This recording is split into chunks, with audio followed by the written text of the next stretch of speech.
Je vais m'affecter sur la carte d'appel 239. Nous roulons dans un véhicule de la CETAM en Montérégie.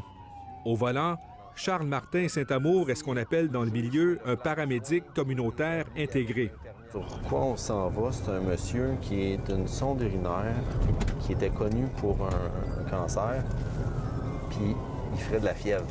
Charles Martin est l'un des instigateurs du projet de paramédecine communautaire du 6 de la Montérégie-Centre. Comme l'appel est classé non urgent par la centrale de répartition, il se présente seul chez le septuagénaire qui vient d'appeler le 911.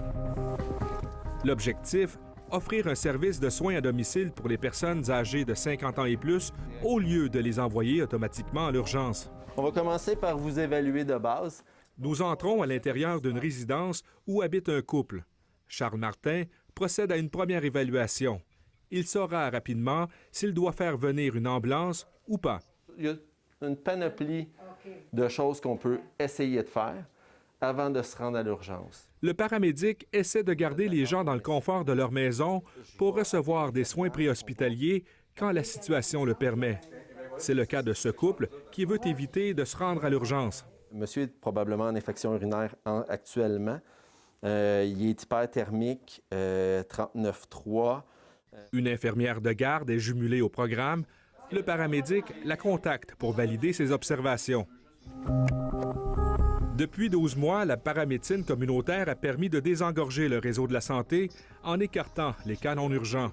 Donc, c'est de répondre à un besoin qu'on voyait sur le terrain, auquel on ne pouvait pas répondre avant ce projet-là, parce que dans la loi, quand vous appelez une ambulance au 911, l'ambulance vient chez vous et on vous transporte à l'hôpital. C'est un automatisme.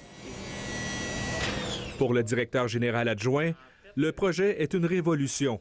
Selon un sondage commandé par le CIS, 98 % des quelques 500 patients qui en ont bénéficié cette année se sont dit satisfaits de ce nouveau service. C'est très prometteur comme projet et ça évite justement aux patients de subir une visite à l'urgence quand c'est pas nécessaire.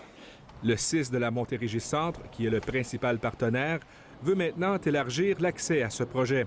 Il y a déjà des communications avec le CIS Montérégie-Est et le CIS Montérégie-Ouest pour voir la faisabilité de l'implanter et de l'étendre aussi dans leur territoire.